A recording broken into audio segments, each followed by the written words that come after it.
Irmãos, boa noite. Estamos felizes porque o Senhor nos concedeu mais uma vez a oportunidade de estarmos aqui com vocês. Não pela palavra, eu digo por estar aqui mesmo reunido em família, né? É muito importante que a gente tenha esse sentimento de gratidão ao Senhor pelas coisas pequenas e simples, né? Em tempos de pandemia, acho que nunca é demais agradecer a Deus simplesmente pela vida, né? Por poder respirar, por poder caminhar, por poder andar, por poder comer com a família, se reunir, ficar feliz, passar o Natal, o Ano Novo, né? Em tudo nós devemos dar graças a Deus, porque a nossa vida é em prol dele. Amém, irmãos? Tudo que nós fazemos, tudo que nós cremos, toda a nossa fé está direcionada para aquele que está sentado no lugar mais alto. Amém? Por isso, e dentro dessa expectativa, nós temos estudado, sim, sobre os atributos de Deus. E já temos, eu diria, acho que vários aprendizados importantes. Eu sei que muitos irmãos, talvez não todos, né, infelizmente, mas alguns irmãos têm se aplicado realmente a estudar, a fazer anotações. Irmãos, a gente já falou, né, que na família nós temos realmente esse hábito, nós somos bem pedagógicos, né, então isso é muito importante, que você vá se desenvolvendo dentro dessa mentalidade para que a tua vida cristã seja uma vida de desenvolvimento, né? Para que você seja um crente em desenvolvimento sempre. E dessa forma você possa tanto se preocupar, né, com o seu testemunho, como em conhecer a palavra. E o Leivson não estava aqui na semana passada por um compromisso de viagem, mas assisti a série, a palavra dele, e ele falou isso, né? Nosso objetivo, com o objetivo dele na semana passada, é que nós possamos conhecer ao Senhor.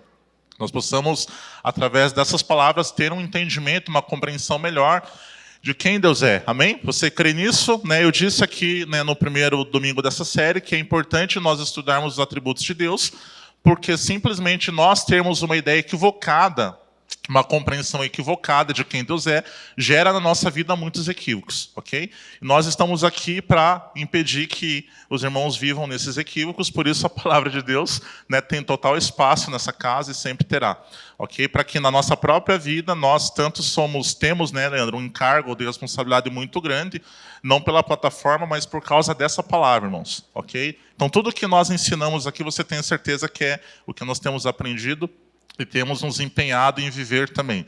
Eu disse que quando nós estudamos também os atributos de Deus, no primeiro momento nós temos, às vezes, uma concepção de que são temas simplistas, né? E eu tenho dito isso há muito tempo, né? Que nós podemos... isso não é uma verdade, né? Eu não acho, pelo menos, que seja, mas eu tenho dito há muito tempo que nós nos deparamos com coisas nas Escrituras que são simples, mas que são profundas, né? Nem tudo aquilo que é simples é raso. Ok? Você, como crente, eu tenho dito isso, conversado com algumas pessoas, você pode escolher um caminho de descomplicação. Né? Eu já falei em outras vezes também que tem crente, tem irmão que quanto mais ele estuda, quanto mais ele ora, mais ele se distancia das pessoas à sua volta. Né? Então Deus ele não chamou você nem eu para ser crente chato. Sabe, crente que não se aproxima, que não ganha ninguém, que não ganha o coração de ninguém, que não abarca ninguém na sua mesa, que não, sabe, prega Jesus através da sua vida para ninguém. Deus não nos chamou para isso, irmão. Se você muito ora, se você muito jejua, e se você se distancia do mundo, toma cuidado, porque o Senhor falou que nós somos sal e luz dessa terra. Você não é sal e luz aqui dentro, você tem que ser sal e luz lá fora. Ok? Então, com base nesses atributos, como eu falei, né, nós, quando os estudamos, né, somos impelidos a viver uma vida, né, a mesma vida que Paulo orientava a Timóteo, para que ele tanto aprendesse e ensinasse as Escrituras publicamente no meio da igreja. Quando nós fazemos isso, nós abandonamos muitas vezes nossos próprios interesses, sabe? Porque estudar a Bíblia nem sempre é legal. Né? Estudar a Bíblia nem sempre é uma coisa das mais apaixonantes. Né? Tenho dito que, às vezes, ler um livro, né, assistir uma série, é mais gostoso, vamos falar a verdade. Humanamente falando. Agora, aquilo que te liberta, aquilo que te leva a um conhecimento profundo de Deus, é ter um relacionamento com o Espírito Santo de forma mais íntima, isso se dá através das verdades das Escrituras, ok? Então, bora lá estudar, né, sobre os atributos de Deus. Hoje é o quarto domingo, nós começamos pela autoexistência, depois o Felipe falou sobre a autossuficiência, que é a independência de Deus. Vocês acham que estão vendo que são temas simples, mas não são nem sempre tão fáceis de compreender, Porque a nossa mente humana, muitas vezes, dentro das limitações que nós temos o costume de racionalizar muitas coisas, né? E para entender os atributos de Deus, esses que são incomunicáveis, né, como a eternidade que o Leivson falou na semana passada, né, e eu disse aqui também no primeiro domingo que eu falei, nós temos uma noção, por exemplo, de eternidade daqui para frente, porque nós somos acostumados e aprendemos sobre a eternidade dentro dessa concepção, né, que a partir do momento que você é salvo, então você espera uma eternidade daquele marco da sua vida até um futuro. Muitas vezes nós temos uma dificuldade de compreender a eternidade como um atributo de um Deus que já existia antes de tudo, desde a própria eternidade.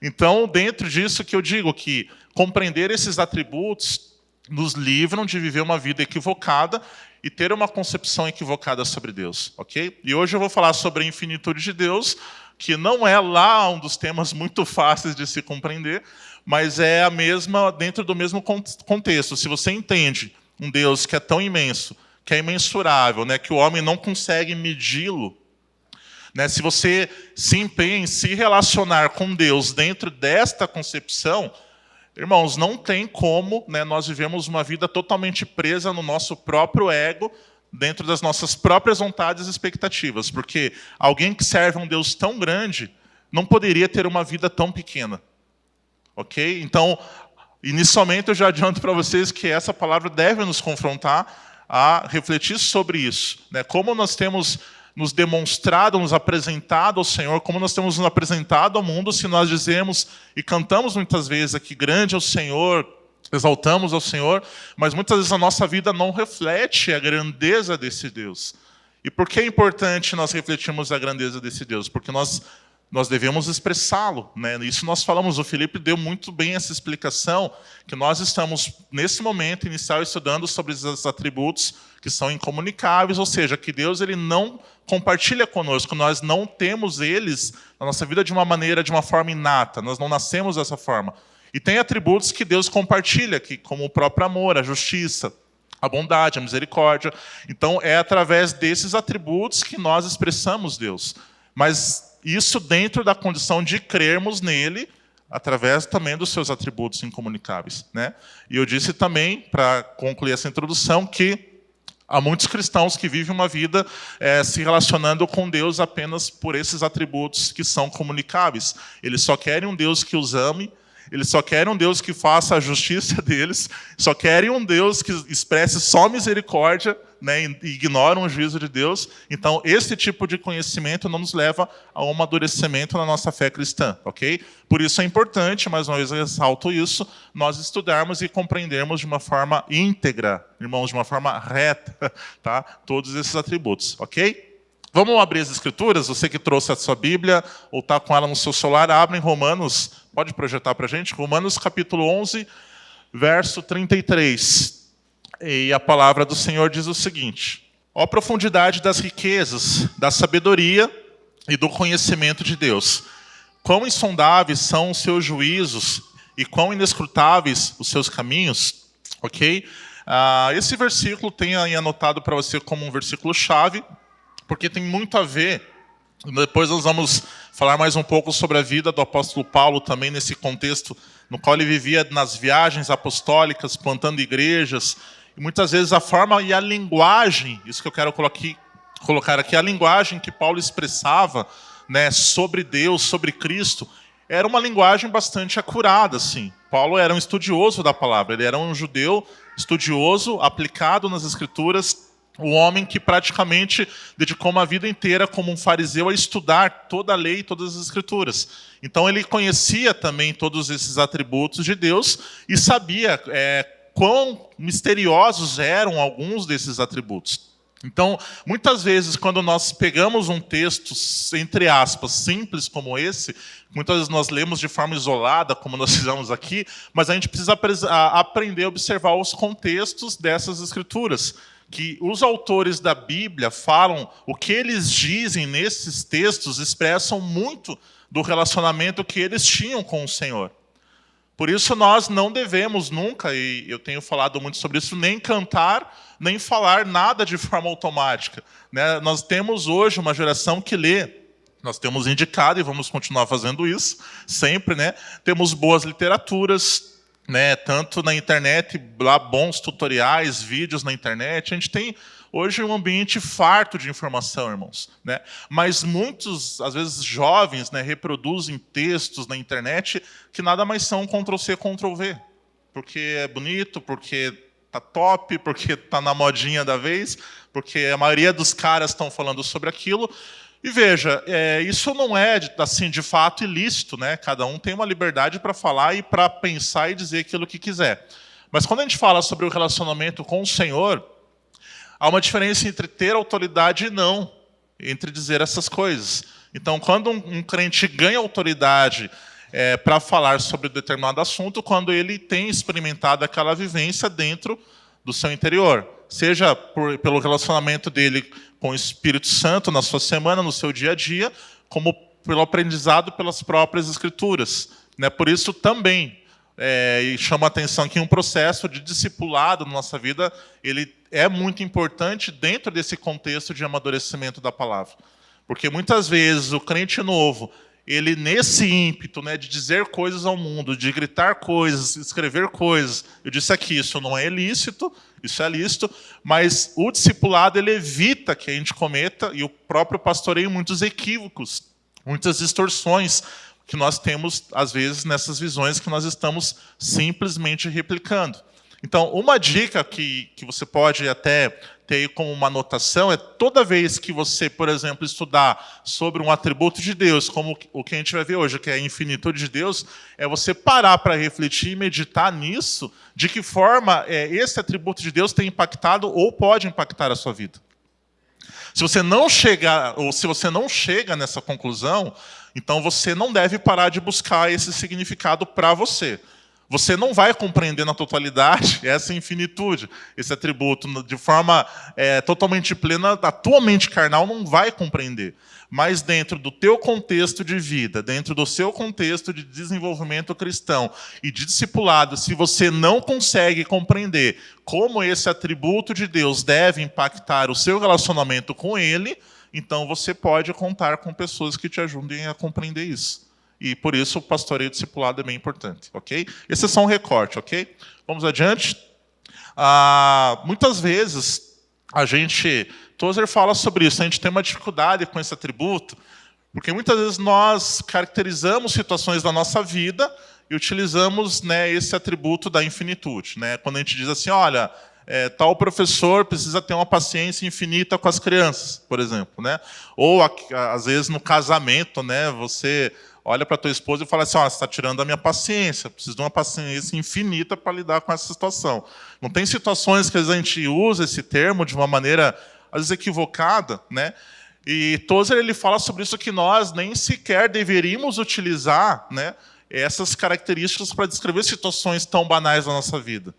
Porque dentro de um conceito de infinitude, que significa ausência de limites ou limitações, né, ou algo que, por exemplo, não pode ser limitado nem pelo tempo e nem pelo espaço, então, dentro dessa característica de infinitude, existe apenas um que pode possuir essa característica.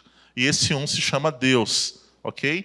Não existe nenhuma situação, nenhuma pessoa que tenha uma paciência, ou que tenha um amor, ou que tenha uma situação.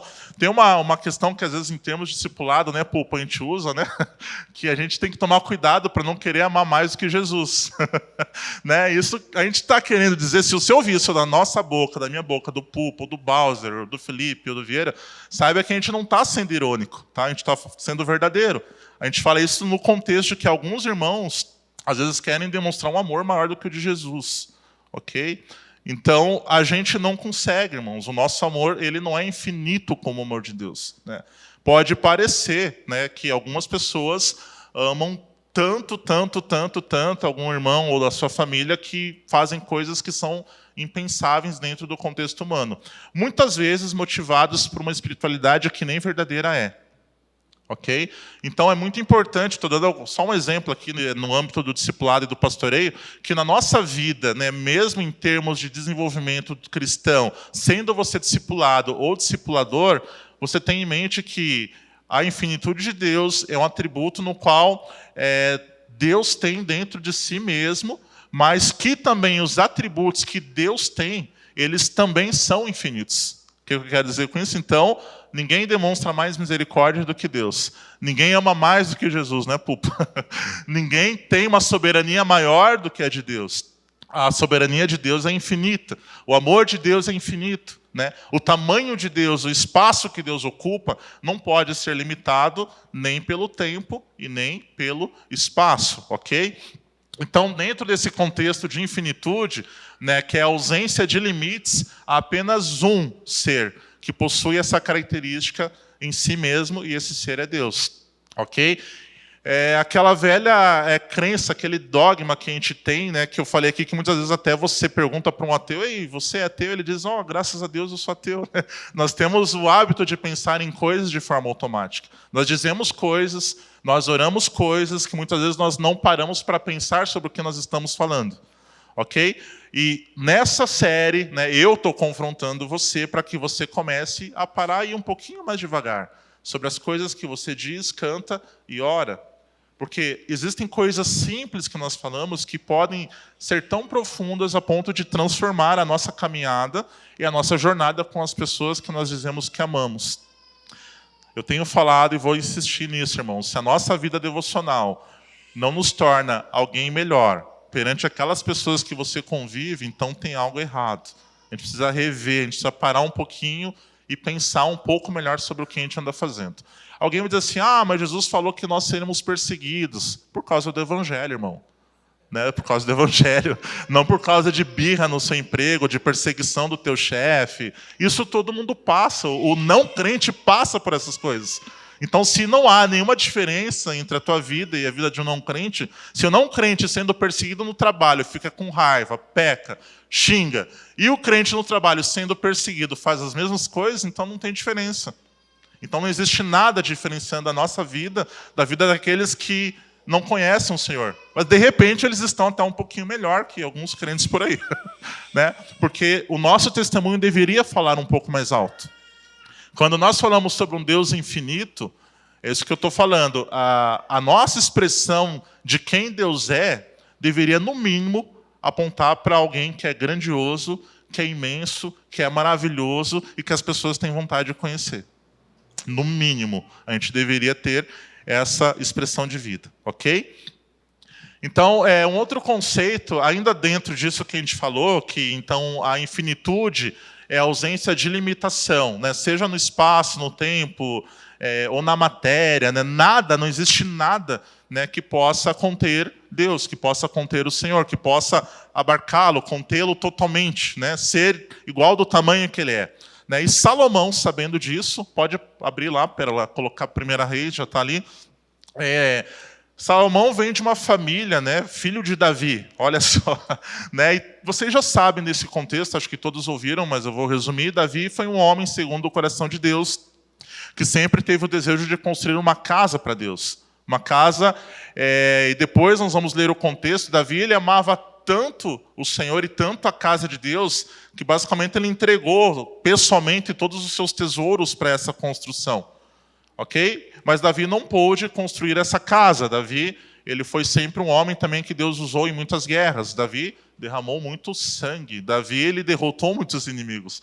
Então Deus basicamente olha para Davi e fala, você desejou construir essa casa, mas você não vai fazer isso, mas alguém da sua descendência, o seu filho, vai fazer isso. Então Salomão construiu uma casa ao Senhor, e dentro desse contexto, eu quero até abrir aqui para ler com vocês. Como eu já falei, eu não gosto de ler textos de forma isolada, eu coloco apenas como referência. Quando a gente coloca aqui, acho que serve para todo mundo, né? Um texto igual está aqui, 1 Reis 8:27, você pode anotar assim, tá? Mas quer dizer que você tem que chegar em casa e tem que ler 1 Reis capítulo 8 inteiro, no mínimo. Ou talvez o livro inteiro, para você entender o que a gente está tentando pensar ali de um contexto maior, ok? Mas basicamente o texto diz o seguinte, 1 Reis 8:27, todavia habitará verdadeiramente Deus na terra, eis que o céu e o céu dos céus não conseguem te conter, tanto menos essa casa que edifiquei eu. Como eu falei aqui, todos os autores da Bíblia, ou as pessoas que são citadas pelos autores da Bíblia em determinados livros, nós precisamos compreender aquele contexto e por que esses autores, ou esses profetas, ou esses poetas, ou estavam dizendo o que estavam dizendo. Então, Salomão construiu, sim, uma casa para Deus, baseada e fundamentada numa arrecadação imensa. Eu quero ler com vocês, se vocês puderem ler um pouco antes ali, do versículo 13 em diante. Depois nós vamos ler um outro texto em Crônicas que fala sobre a oferta de Davi. Mas olhem só a partir do versículo 13 o que o Salomão diz. Seguramente edifiquei para ti uma casa para nela habitares, um lugar firme para habitares eternamente. E o rei virou a sua face, abençoou toda a congregação de Israel, e toda a congregação de Israel se pôs de pé. E disse: Bendito seja o Senhor de Israel, o qual falou com a sua boca a Davi, meu pai, e pela sua mão o cumpriu, dizendo: Desde o dia em que retirei o meu povo Israel do Egito, não escolhi cidade alguma de todas as tribos de Israel para edificar uma casa, a fim de que o meu nome pudesse nela estar. Mas escolhi Davi para estar sobre o meu povo Israel. Estava no coração de Davi, o meu pai, edificar uma casa para o nome do Senhor, Deus de Israel. E o Senhor disse a Davi, o meu pai: Porquanto estava no teu coração edificar uma casa para o meu nome, fizeste bem ao ter isto no seu coração. Todavia não edificarás a casa, mas o teu filho que sairá dos teus lombos, ele edificará a casa para o meu nome. E o Senhor cumpriu a sua palavra que falou, e me levantei no lugar de Davi, o meu pai, e me assentei no trono de Israel, como o Senhor prometeu, e edifiquei uma casa para o nome do Senhor, Deus de Israel.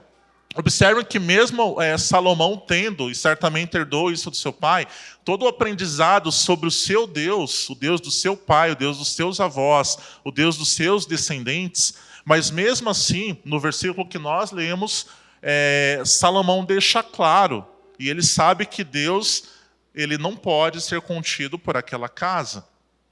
Por isso eu disse que o conceito que nós temos nos leva a ter uma concepção, uma ideia, uma percepção correta ou errada de quem é Deus. E que essas concepções geram em nossas vidas equívocos ou não. Então é muito importante que você observe nos textos bíblicos, né, o quanto os homens de Deus, os profetas, eles expressavam esse conhecimento sobre o Deus que eles diziam que serviam. Okay? Isso nos ensina muitas vezes mais do que nós pegarmos a Bíblia e lermos de uma maneira totalmente mecânica, ou nós lemos simplesmente porque é fruto, de repente, de uma palavra discipulado, e isso é muito bom, como eu falei, mas comece a prestar atenção, como a gente diz, nas entrelinhas das Escrituras. Né? Por que as pessoas disseram aquilo que disseram? Por que as pessoas se movimentaram da forma como se movimentaram? Né? Por que elas existiam daquela forma? Porque Salomão, mesmo sendo filho de Davi, homem segundo o coração de Deus, edifica uma casa com tudo que tinha do bom e do melhor naquela época. E edifica essa casa e apesar disso, tem sim essa consciência de que Deus não pode ser contido naquele lugar.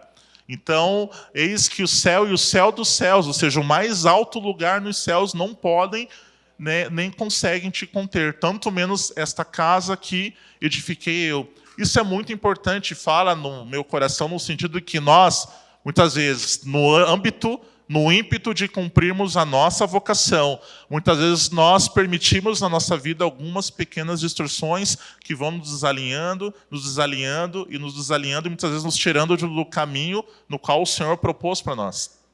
O caminho que Deus propôs para um homem, por mais frustrante que seja humanamente, é prazeroso. É sempre prazeroso. Porque fora do Senhor há desprazer e frustração, mas nele não há desprazer e nem frustração. A gente tem, sim, muitas vezes, que lidar com processos no qual a nossa emoção e o nosso sentimento ele nos diz o contrário disso.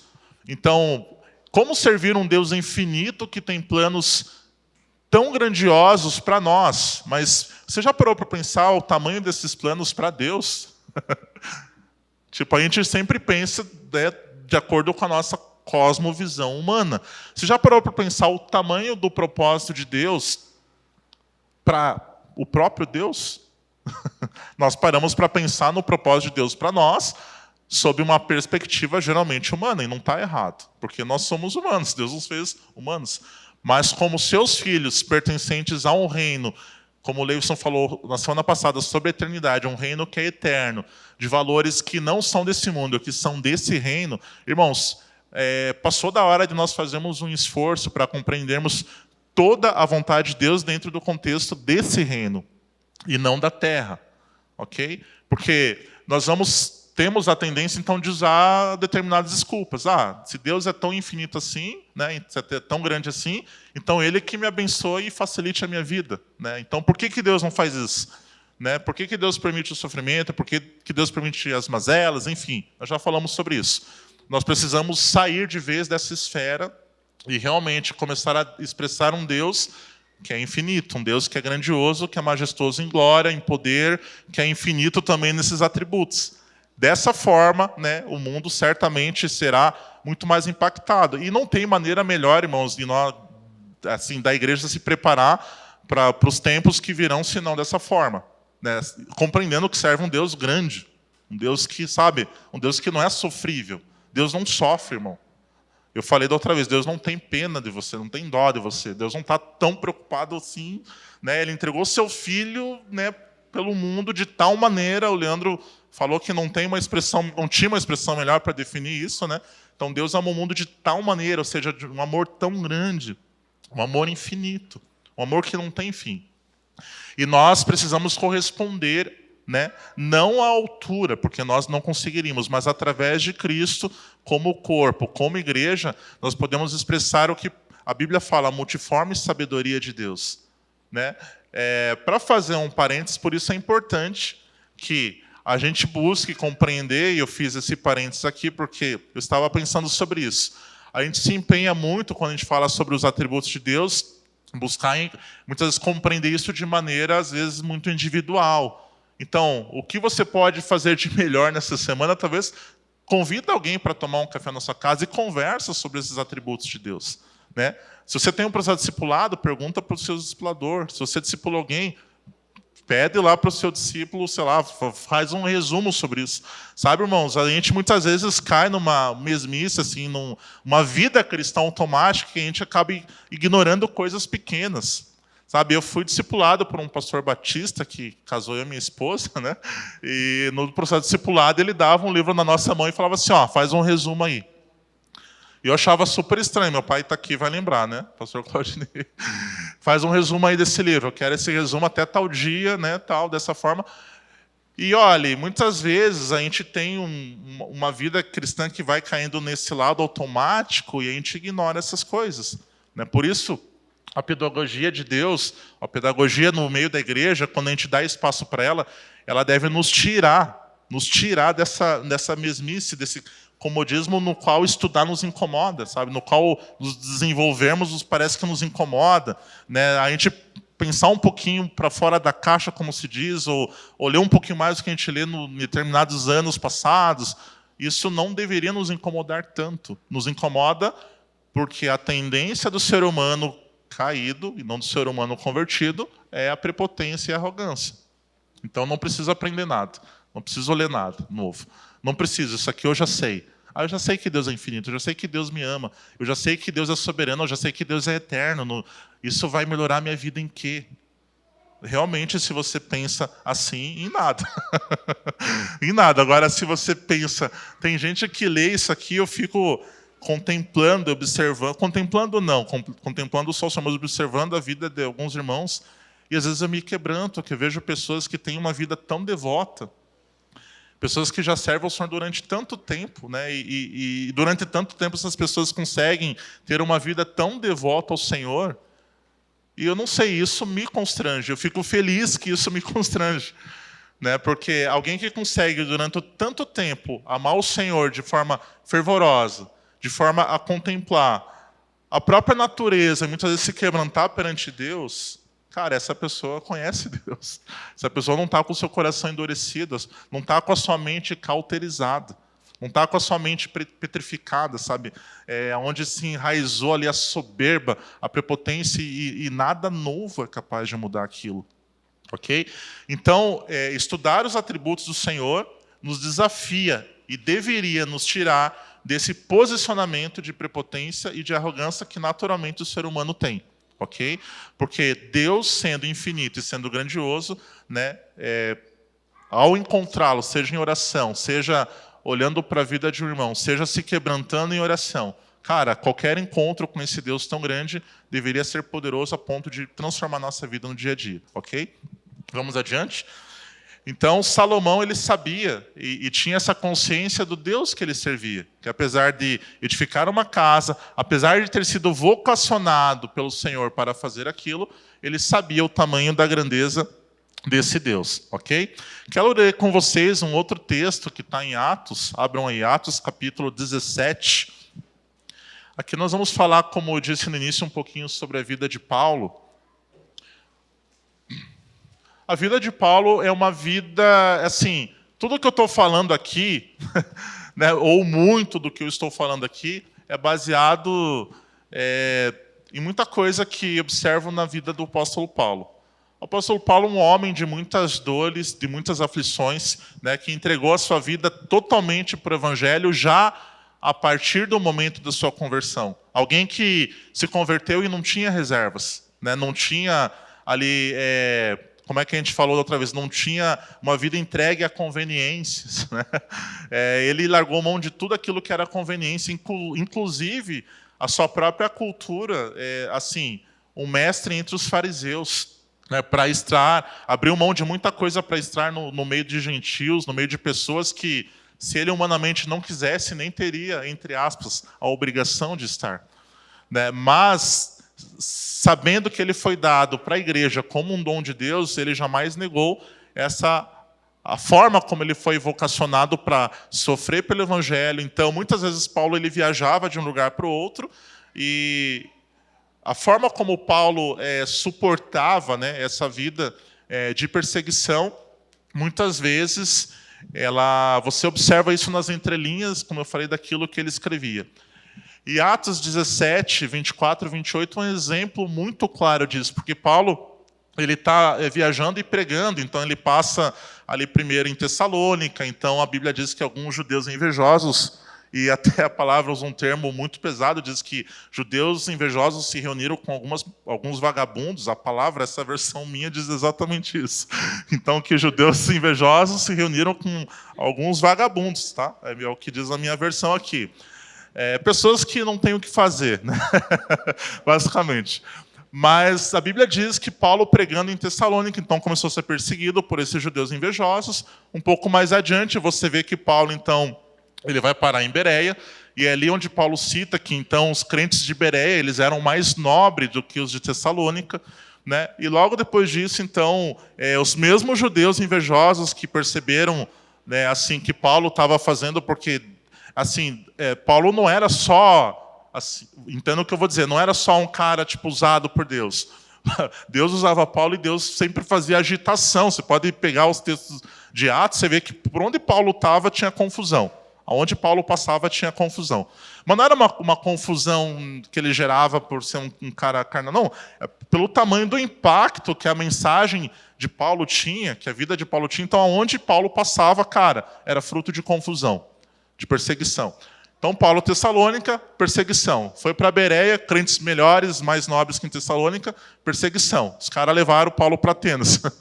Aí ele manda chamar Silas e Timóteo. Mas aí ele vai dar um discurso. Então, esse discurso é o que eu coloquei aqui. Vamos ler? Olha a descrição, é isso que eu estou expressando para vocês. Olha quanta expressão tem na fala de Paulo. Não é uma fala isolada, irmão.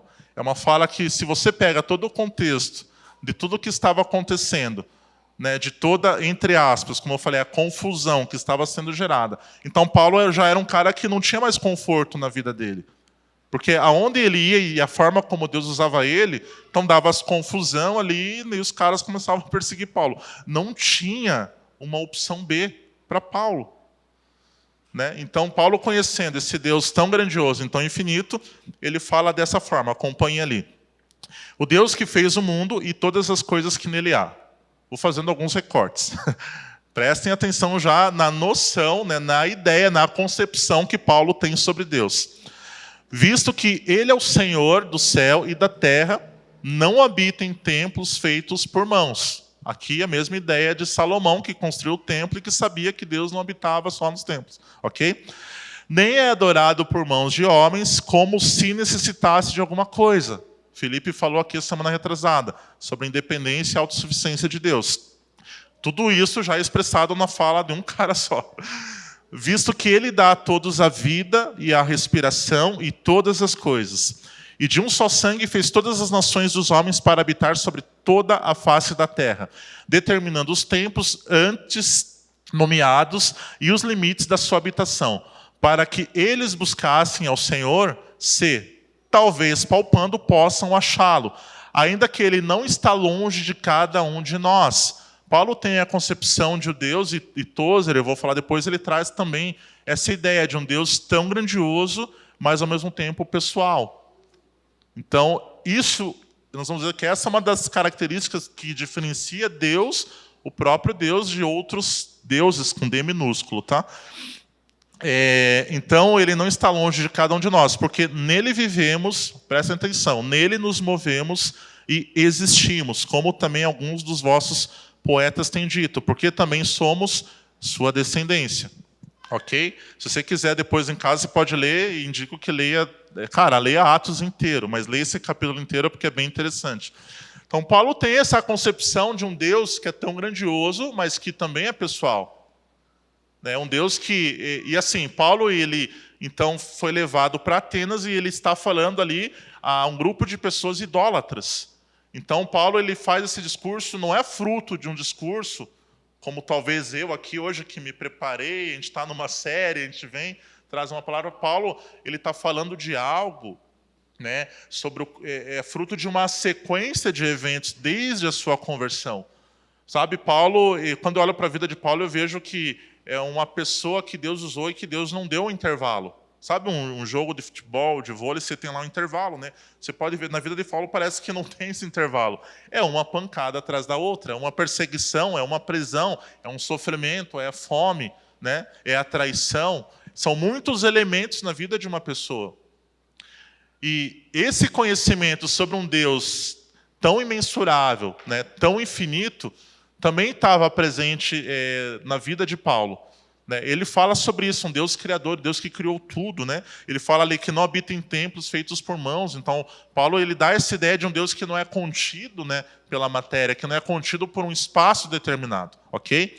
Então, e ele falando isso ali a pessoas idólatras em Atenas, então ele está falando, logicamente, a pessoas que eram filósofos, que eram poetas. Então, Paulo... o que preparou Paulo para aquele momento foi o seu próprio encontro com Deus. Agora, a gente não pode negar que Paulo era um estudioso, como eu falei, um cara que se aplicou a estudar e que era, assim, na religião, né, um cara que tinha alcançado um nível de uma estatura que não era para qualquer um, meu irmão. Tá? Paulo tinha muito do que se gloriar. Agora, Deus usa ele perante pessoas, né, e contextos que talvez... dentro do plano de Deus, aquilo que eu falei, a vocação de Deus para nós, ela é complicada porque nós vemos e enxergamos essa vocação muitas vezes de uma cosmovisão totalmente humanizada.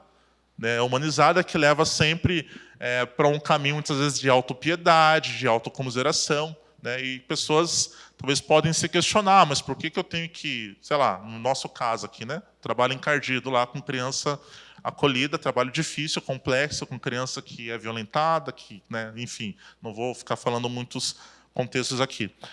Mas já me questionei, né? Minha esposa sabe, por que aqui? Por que ali? Por que não um lugar mais fácil? Por que não um lugar ali que tem só um arzinho condicionado, né?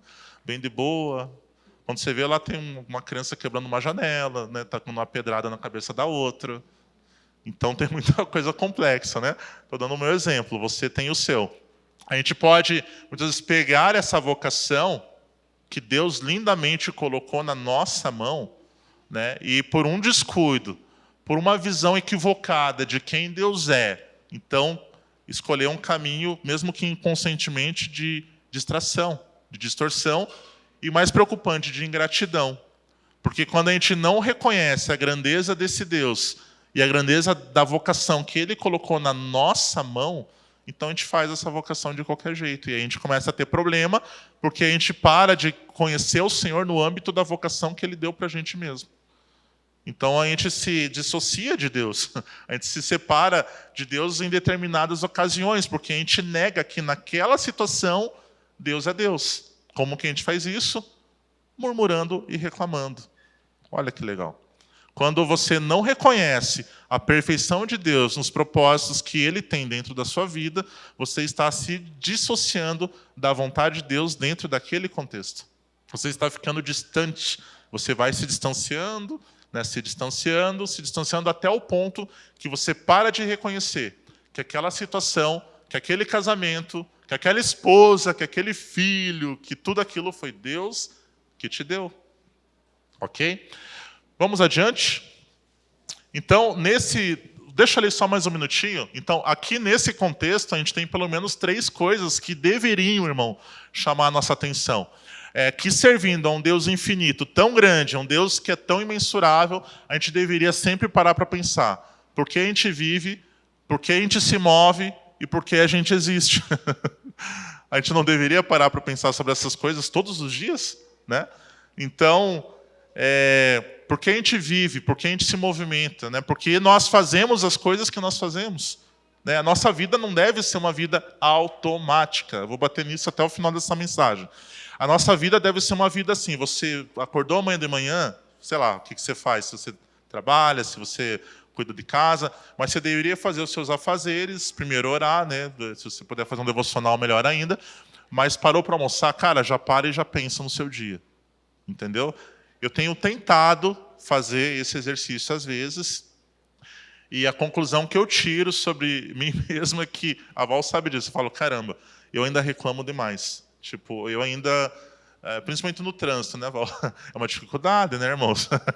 Você pega uns caras ruins ali, é uma dificuldade. Mas nesses momentos tão simples, como eu falei no início, né, é que a gente é pego de surpresa, que a nossa vida muitas vezes deixa de expressar um Deus tão grande, né? Então, muitas pessoas também, muitas vezes, escolhem, né, um caminho perigoso de não expressar um Deus tão grande, tão rico, tão glorioso, e preferem ser, por exemplo, pessoas avarentas, né? Pessoas que não têm nada para dar para ninguém, nunca e em ocasião nenhuma. Então, cara, não expressa Deus. Né? E eu não estou falando de prosperidade e de dinheiro, estou falando de natureza. Né? Gente que nunca se doa, pode ser o seu tempo, pode ser qualquer coisa, a sua comunhão, seu sorriso, seu abraço. Gente que nunca se doa para ninguém, que nunca tem nada para entregar. Então, essa pessoa não tem atributos de um Deus que é rico em misericórdia, que é infinito em amor, que é infinito em si mesmo, mas que é infinito em todos os seus atributos. Ok? Então, quando você pensar, ok, Deus me ama, as misericórdias de Deus se renovam a cada manhã, não quer dizer que Deus está sendo repetitivo em expressar misericórdia com você.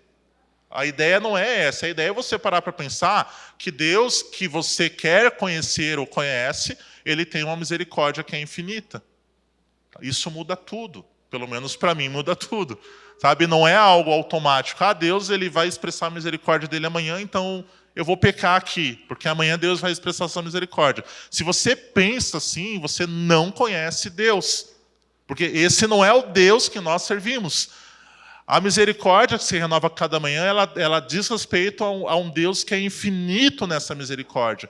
E essa infinitude também nos atributos de Deus, ela deveria nos fazer uma pessoa, no mínimo, constrangida, porque nós pecamos. Uma pessoa que, no mínimo, se constrangeria perante um Deus que, tão grande, se preocupa em expressar misericórdia conosco. Então, veja que a cosmovisão, quando ela muda, a vida da pessoa pode ser transformada. A vida da pessoa pode ser impactada para melhor. Né? E a pessoa pode, graças a Deus e para as pessoas que convivem com ela, se tornar, então, alguém melhor. Se tornar um crente mais acessível. Diz assim, mas, como eu falei, a Bíblia fala que eu vou ser perseguido, que eu vou ser odiado. Irmão, quem é você na fila do pão ainda? Quem sou eu a ser odiado pelo mundo? O que tenho feito eu para o mundo me odiar? Diz assim, mas as ideologias políticas estão aí. Tá. Alguém já entrou na sua casa? Não. Vai ver o contexto dos irmãos lá na China, Coreia do Norte, né? Países que são extremamente comunistas. Depois a gente conversa sobre perseguição. Irmão, poucas pessoas no contexto que a gente vive podem dizer que são perseguidas por causa do evangelho. Pouquíssimas pessoas. O máximo que a gente hoje é provado, assim, é não negar o Senhor. Isso seria básico, sabe? É dizer assim, olha, eu sou crente mesmo, sirvo a esse Deus. Cara, se você não consegue nem fazer isso, pensa, aproveita e para hoje à noite e pensa sobre isso. Porque tem muito mais para a gente viver. Então, nesse contexto aqui do texto que nós lemos em Atos dos Apóstolos, sobre tudo o que Paulo diz, tem pelo menos 3 coisas ali que deveriam chamar a atenção. A forma como nós expressamos a nossa vida em Deus. Então, Deus sopra em nós o seu fôlego de vida, porque a vida de Deus não teve início e nem fim. Ou seja, Deus ele tem a vida em si mesmo. A vida ela também está na natureza de Deus. Ele tem vida suficiente para dar a toda a humanidade. O acesso à eternidade desta vida tem como único caminho Jesus, né? Porque olha que legal, a forma como Deus ele cumpriu o seu propósito eterno nas Escrituras, para que nenhum ser humano, né, na intenção, né, na vontade de tentar buscar um Deus espiritual, o encontre sem ser por intermédio de Cristo. Existem muitas religiões que propõem também caminhos que aparentemente são bons ao homem. Qual é a diferença, então? A diferença está nas características, justamente nos atributos. Quando você pega uma religião, por exemplo, Buda, né? Ou sei lá, qualquer outra religião aí. Mas você vai estudar sobre Buda. O que Buda tem que Deus não tem? É até ridículo, né? O que Buda tem que Deus não tem? Né? Se a gente fizer a pergunta inversa, né, da forma correta, o que Deus tem que Buda não tem? Deus tem tudo. E Deus tem tudo que os outros deuses não têm.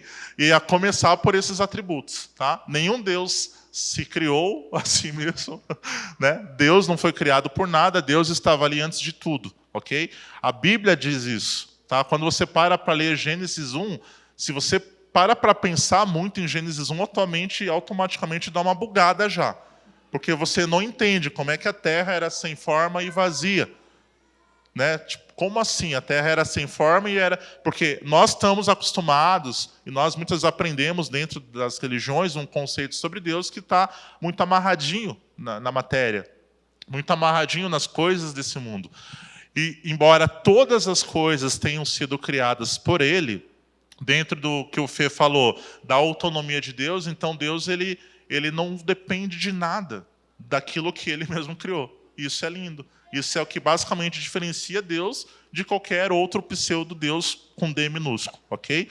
Então, a vida em Deus, como nós nos movemos em Deus, então o movimento de Deus nasce da sua vontade soberana.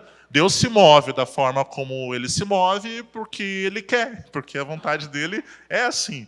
Se nós não entendemos isso, então, como eu falei, o perigo é que muitas vezes nós vamos escolher aquele caminho de não reconhecimento, que pode, né, cascatear num caminho de reclamação, de murmuração. Muito do que nós vemos na história dos filhos de Israel, né, no próprio Egito, depois quando foram libertos, o caminho no deserto, o quanto houve ali de reclamação e de murmuração, porque muitos filhos de Israel não compreenderam aquilo que Deus estava pretendendo fazer.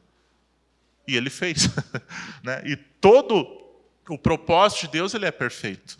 Né? O ser humano tem essa ideia, né, de que algo que Deus propõe pode ser imperfeito. E essa concepção nada mais é do que a manifestação da rebeldia do nosso próprio coração.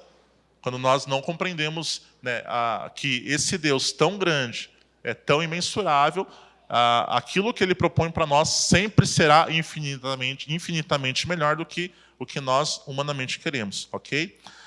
Então, o movimento de Deus nasce da sua vontade soberana e independente. Sua infinitude relaciona-se com outros atributos incomunicáveis, né, como a onipresença e a eternidade. Com todos, na verdade, mas eu coloquei esses dois para exemplificar. A nós, Ele permitiu movimentos baseados em seus atributos comunicáveis, ou seja, a fim de que expressemos seu amor, justiça, bondade e misericórdia pelo mundo. Isso, porém, é possível àqueles que reconhecem seus atributos incomunicáveis através da fé em Jesus Cristo. Ou seja, mais uma vez, resumindo, não é possível que nós desenvolvamos uma relação saudável com Deus baseada apenas nos atributos comunicáveis. Nós precisamos, temos a obrigação como cristãos de reconhecer e nos relacionarmos com Deus também por seus atributos incomunicáveis, sabendo que Deus é soberano, que Deus é eterno, que Deus é autoexistente, que Deus é independente e que Ele não deve satisfação a nós, irmãos. Amém?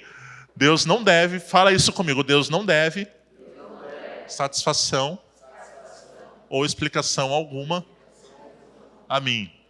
Agora repita isso até o final dessa mensagem, internamente, tá? Deus não deve explicações, Deus é autossuficiente e Ele é independente. E como nós existimos em Deus? Existimos em Deus porque fomos enxertados na raiz da oliveira verdadeira, pela fé em Jesus Cristo. Então, toda a humanidade, falando assim de uma cosmovisão da salvação, é um dom, né, universal pela fé. Agora, muitos precisam compreender que Deus ele se relaciona com aqueles a quem Ele escolheu. Ok? Nós já vimos aqui e já estudamos também a série do livro de Romanos. Se você tem alguma dúvida sobre isso, nós temos boas literaturas que podem te orientar sobre isso, sobre a eleição de Deus. Ok? Agora, é muito importante que, fechando esse parênteses, então, dentro do que Paulo prega lá às pessoas idólatras em Atenas, toda a concepção e a expressão presente na fala de Paulo expressa, então, esse Deus grandioso, mas que também é pessoal. Ok? E dessa fala nós tiramos pelo menos 3 elementos importantes. Porque nós vivemos, porque nós nos movemos e por causa de que nós existimos. Tudo por causa dele e por aquilo que ele fez através do seu Filho Jesus. Ok? Tem uma citação aqui de Agostinho, eu vou ler com vocês. Próximo, Perão. Vamos lá. Ainda que acreditemos que Deus fez o céu e a terra no princípio do tempo, devemos, por outro lado, entender que antes do princípio do tempo não havia tempo. Basicamente assim, né? Antes de Deus criar as coisas, não existia o tempo, ok? Por isso não podemos dizer que havia algum tempo quando Deus ainda não havia feito algo, ou seja, quando Deus não tinha criado nada. Com efeito, não podia transcorrer o tempo que Deus ainda não fizera. Bugou a mente de vocês já ou não? Vai bugar daqui a pouquinho. Né? Então, com efeito, não podia transcorrer o tempo que Deus ainda não fizera, visto que não pode ser criador do tempo, senão o que existe antes do tempo. Pois o mundo foi feito por Deus, e assim começaram os tempos, juntamente com a criatura que Deus criou. E por isso se denominam tempos eternos, porque Deus criou o tempo. Contudo, os tempos não são eternos como Deus é eterno, porque Deus, que é o Criador dos tempos, existe antes do tempo. Antitempora, esse conceito que Agostinho fala. Por que é importante você compreender tudo isso aqui que talvez tenha dando um nó na sua cabeça? É uma questão bem simples, na verdade. Tá? Que nada, absolutamente nada, pode ser tido como existente antes de Deus. Simplesmente isso. Nem mesmo o tempo. Então, porque havia uma discussão filosófica na época de Agostinho, entre alguns cientistas, e o próprio Isaac Newton defende essa ideia até de que há um Criador, só que esse Criador, então, ele surge dentro de algo, né, ou seja, de uma massa, ou de um espaço, enfim, de um ciclo de tempo e de espaço já existentes. E isso vai contra a ideia de um Deus, então, que criou justamente esse tempo e esse espaço. Ok, irmãos? Então, é uma ideia simples, ok? A gente tem que tomar cuidado, muitas vezes, com esses conceitos simples, mas que podem, muitas vezes, nos colocar em situações que são um nó e que podem ser constrangedoras, ok? Então, anota isso aí, ok? Basicamente, o tempo, nada pode ser tido como existente antes do próprio Deus, ok? Porque daria ao mundo, ou às pessoas até que não creem em Deus, de que algo estava ali antes de Deus. Isso não é verdade. Então, o próprio tempo, o próprio espaço e a própria matéria foram criados por Deus, a partir do momento que Deus criou todas as coisas. Okay? Essa é a ideia correta. Okay? Essa é a ideologia correta da palavra de Deus. né? Não existe nada, absolutamente nada, que tenha sido criado ou que existisse antes de Deus. Porque senão nós estaríamos automaticamente reconhecendo que então essas coisas elas poderiam ser mais eternas ou mais infinitas do que o próprio Deus. Tá? Isso não é verdade, por isso a ciência não consegue comprovar a existência de Deus e nem consegue refutá-la, porque ela se baseia em coisas que o próprio Deus criou, mas que são coisas passageiras e que não são eternas. Então Deus criou algumas coisas que são eternas, como a própria vida, a própria eternidade dele que ele repartirá conosco. Mas muitas coisas que Deus criou, elas não são eternas e elas são temporais, elas vêm e passam. Então a ciência não consegue, através desses elementos, comprovar e nem refutar a existência de Deus. Ok? Eu falei aqui da outra vez que se a ciência conseguisse comprovar isso em laboratório, então o perigo que haveria de a ciência querer reproduzir Deus. Por isso Deus não permitiu e não compartilhou alguns dos seus atributos conosco. Ok? Estamos caminhando já para uma fase um pouquinho final, vamos prestando atenção nisso. Ok? Então é muito importante para nós essa compreensão, ok? De que os tempos, eles naturalmente, quando a gente fala de tempo, a gente tem que pensar na cronologia humana.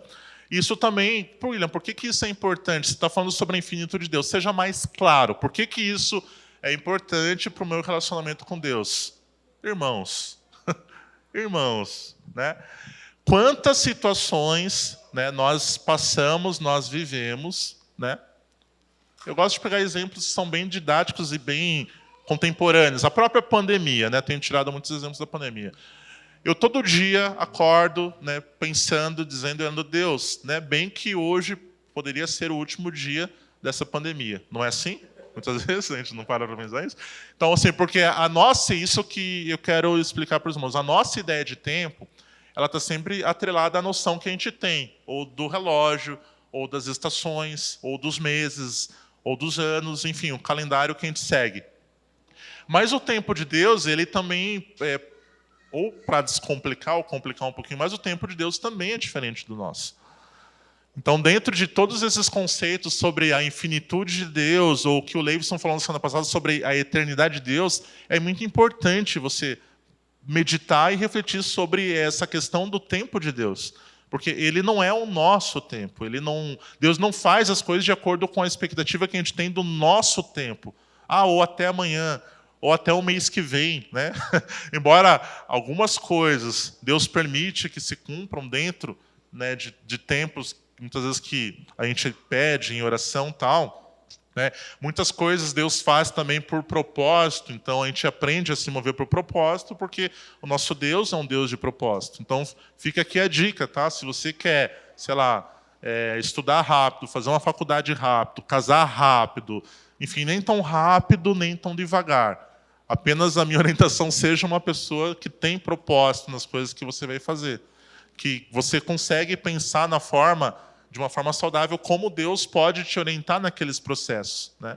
Então, muitos jovens às vezes são redundantes, né, em pedir conselhos, tal. E a gente aqui às vezes é meio delicadinho, né, nas coisas que a gente fala, entre aspas, né? Então assim, tem problema namorar um não cristão? Não. Vai fundo. Tem todos os problemas do mundo, entendeu?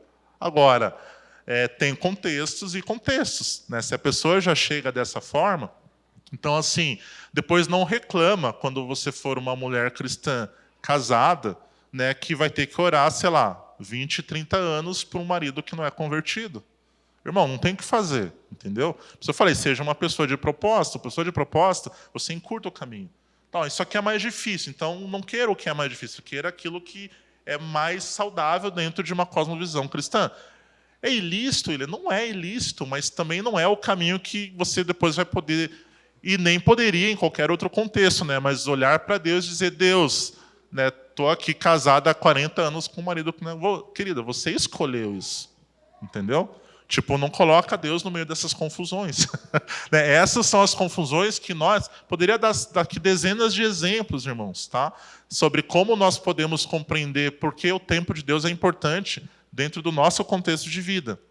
Tá? E porque um Deus que é infinito se manifesta de tempos em tempos, aí atrelado a outros atributos que são dele, né? Da forma como ele quer, autonomia, porque ele quis que fosse assim desde antes da criação do mundo. Você estar aqui, por exemplo, é uma prova disso, ok? Deus escolheu você antes da fundação do mundo. É que Paulo fala em Efésios.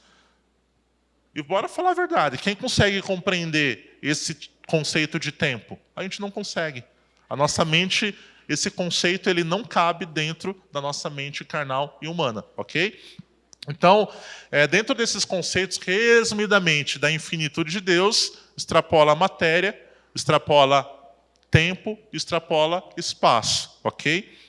Então, mais uma frase aqui de Tozer para complementar, porque a gente vai pedir sempre auxílio para os universitários, né, irmão?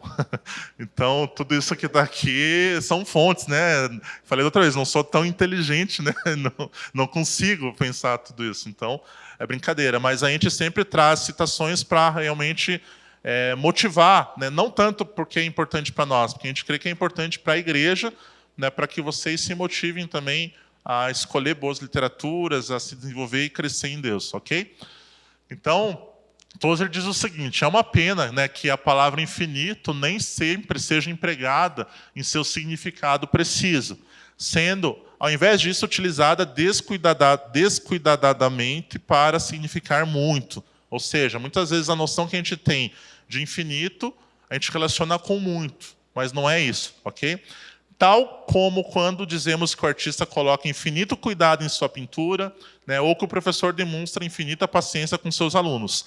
Trata-se de uma palavra que, ao pé da letra, não poderia ser aplicada a nada que tenha sido criado e a ninguém além de Deus.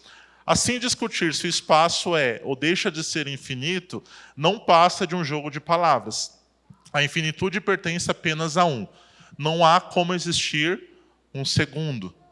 Como eu falei, simples e profundo. Ok? Então, quando a gente para pensar ou ler coisas em revistas científicas, tal, a gente pensa sobre o espaço. Né? O espaço é infinito. Não, o espaço não é infinito. Essa é uma verdade que a gente precisa muitas vezes se confrontar. O espaço não é infinito, porque se o espaço fosse infinito, então Deus não seria Deus. Basicamente é isso. Tá? Não existe nada, absolutamente nada criado, e Deus é o Criador dos céus, da terra, do espaço, de tudo que tem no espaço. Então, logo, o espaço não pode ser infinito, também pelo único motivo de que apenas Deus é infinito. Então, talvez uma das coisas mais importantes nessa noite é a gente se confrontar sobre ideias fixas que a gente tem sobre Deus, sobre as coisas que Ele criou. Tá? Para mim, isso torna Deus mais Deus ainda, se é que vocês me entendem. Isso torna Deus mais grandioso, mais majestoso, mais digno de glória. Tá? Isso torna Deus muito mais atraente, não que Ele não fosse, mas sempre há um desejo, quando a gente estuda sobre Deus, um desejo que brota no nosso coração de estar mais próximo dEle. Isso não pode ser algo que é demagógico, sabe, irmãos? Que é apenas uma vida espiritualizada. Não, é uma vida prática. É quando você anda de carro, então você olha para o céu e você fala, caramba, esse Deus que criou tudo isso que eu estou vendo aqui não é pouco perto dele. É olhar para as estrelas, para a lua e pensar, caramba, tudo isso que eu estou olhando, que eu estou admirando, que eu fotográfico, né? Quem fotografa aqui é lindo, né? Tipo, às vezes vai lá tirar foto da lua, das coisas, do oceano. Tudo isso, né? A Bíblia diz que, por exemplo, que as nuvens são ali o pó dos seus pés. Já parou para pensar na grandiosidade disso? Então, como eu falei aqui, tudo que nós lemos na Bíblia, nós precisamos aprender a ler ou fazer um esforço para ler aquilo como se nós nos colocássemos no lugar daquele autor. Isso não é um exercício sempre fácil. Como eu falei, a gente tende a fazer algumas coisas no modo automático. A gente precisa se libertar desse modo automático e partir para um modo que cada vez mais nos confronte, cada vez mais gere em nós, né, nem que seja por curiosidade, de buscar compreender melhor quem é esse Deus. E por que Ele faz as coisas, porque Ele faz as coisas do jeito como faz, porque Ele existe da forma como Ele existe. E porque Ele é tão soberano. Então, vamos estudar por que Deus é soberano. Quais são os pontos da minha vida, por último, quais são os eventos dessa última semana que eu preciso compreender melhor a soberania de Deus. Vamos levar isso para um lado mais prático. Né? Como um Deus, como eu falei aqui, né, e vou ser repetitivo, porque a minha vida, então, talvez não esteja expressando tanto um Deus grandioso, imenso, maravilhoso, infinito, né, para quem eu convivo. Porque eu demonstro ser um cristão tão pequeno, talvez. Tá, não estou dizendo que são vocês, eu estou colocando aqui algumas questões para a gente refletir, ok? Então, a gente precisa se confrontar dentro desse aprendizado dos atributos de Deus e realmente refletir no nosso interior de que forma a nossa vida não está sendo impactada por esses atributos. Porque se ela estivesse, nós automaticamente estaríamos impactando mais pessoas, no mínimo, através de um coração um pouco mais grato a Ele, ok? Salmos 139, do 7 ao 12. Vamos lá, a Bíblia. Abram lá, Salmos 139, do 7 ao 12, ok? Né, para onde me irei do teu espírito? Né, eu sei que nós vimos apenas 4, nós vamos até o final de fevereiro com esses atributos, mas à medida que eu vou lendo aqui, vão fazendo o exercício na mente de vocês e percebam quantos atributos de Deus também estão expressos aqui nesses salmos. Para onde me irei do teu espírito? Né, para onde fugirei da tua presença? Se eu subir ao céu, tu estás lá. Se eu fizer minha cama no inferno, eis que tu estás lá. Se eu tomar as asas da manhã e habitar nas partes mais extremas do mar, até lá a tua mão me guiará e a tua mão direita me susterá. Se eu disser, certamente as trevas me encobrirão, até a noite será a luz sobre mim. Sim, as trevas não se escondem de ti, mas a noite brilha como o dia. As trevas e a luz são ambas o mesmo para ti. Não um pouquinho assustador essa última frase? Né? As trevas e a luz, para Deus, cara, é a mesma coisa. Porque Deus é luz. Deus disse, haja luz. Então Deus tem uma luz nele. A gente está acostumado com o sol, né? O solzinho ali. O sol é uma bolinha de gude, entendeu? Perto da luz que Deus tem na sua essência. Então, a gente precisa pensar nessas coisas com uma mente um pouco desfixada das ideias que a gente tem até aqui. Ok? 1 Crônicas 29, 11 e 12 também, aqui é o salmista, é Davi, o próprio Davi falando. Ele disse, tua, ó Senhor, é a grandeza, o poder e a glória, e a vitória e a majestade. Meu, olha quantas coisas Davi está expressando em uma fala. Não tem 2 frases aqui, olha quantas coisas. Isso não é uma oração automática, irmão. Isso é fruto de uma vida, de um relacionamento que Davi tinha com o seu Deus, ok? Então, tua, ó Senhor, é a grandeza e o poder e a glória, e a vitória e a majestade, porque tudo que está no céu e na terra é teu. Teu é o reino, ó Senhor, e tu és exaltado como o cabeça acima de tudo. Tanto as riquezas como a honra vêm de ti, e tu reinas sobre tudo. E na tua mão está o poder e a força, e na tua mão está o engrandecer e o dar poder a todos. Então, várias coisas que Davi está citando aqui falam sobre características de Deus que também são infinitas. O poder, as riquezas, né? A grandeza, a glória. Então, todas essas características, esses atributos de Deus também são infinitos. Ou seja, Deus ele não tem uma glória que se estende daqui até ali, sei lá, em São Paulo. A glória de Deus, ela se estende de geração em geração. Ela é eterna, ela não tem tamanho. Ok? Então, atributos que extrapolam a nossa capacidade de racionalizar, humanamente falando, deveriam nos constranger a, no mínimo, conhecer esse Deus, então, nas questões que Ele nos permitiu conhecê-lo. E como Deus nos permitiu conhecê-lo, nós já falamos aqui, através de todos os seus atributos que são comunicáveis. Então, devemos conhecer o Deus de amor, o Deus de misericórdia, mas sabendo que esse Deus que tem esses atributos, ele tem atributos que são inegociáveis. Ele não vai deixar de ser Deus só para te agradar. Ele não vai ferir, né, um princípio que ele mesmo criou e colocou como uma lei na natureza para te agradar, irmão. Deus ele não volta atrás. A palavra diz que ele é o mesmo ontem, hoje e eternamente. Então isso tudo faz parte da essência de um Deus que não volta atrás. Deus não se arrepende. Ok? Então, dentro dessa literatura que nós temos lido, o conhecimento do Santo de Tozer, e nós já orientamos, o Felipe até trouxe e mostrou aqui, nós temos também usado como fundamento a teologia sistemática de Wayne Grudem. E tem uma citação dele também que é bem interessante. Coloca ali para a gente, Perão. Que é essa aqui, e que diz o seguinte. Então, tudo que nós estamos falando aqui, irmãos, muito do que nós estamos explicando se resume nisso aqui, que nós vamos ler agora, ok? Então, a Bíblia ensina que Deus é tanto infinito como pessoal.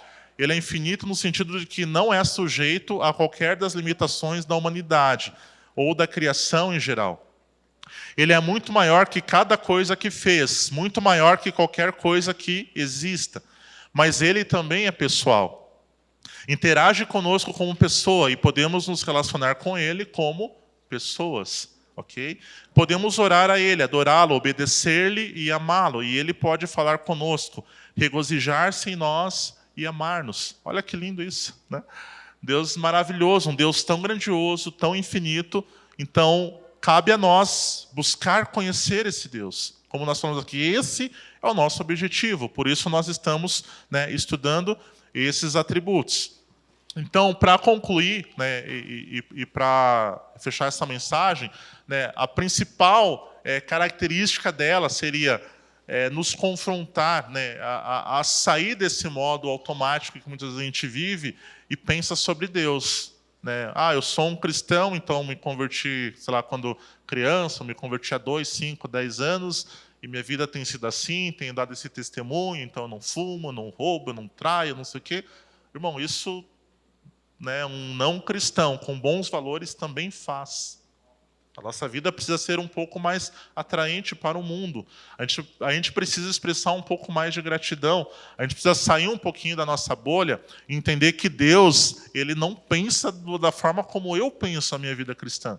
Se nós chegássemos num espelho hoje e o teu próprio eu olhasse para você e te dissesse a forma como Deus pensou a sua vida cristã, cara, talvez muitos aqui cairiam em lágrimas, constrangidos e arrependidos.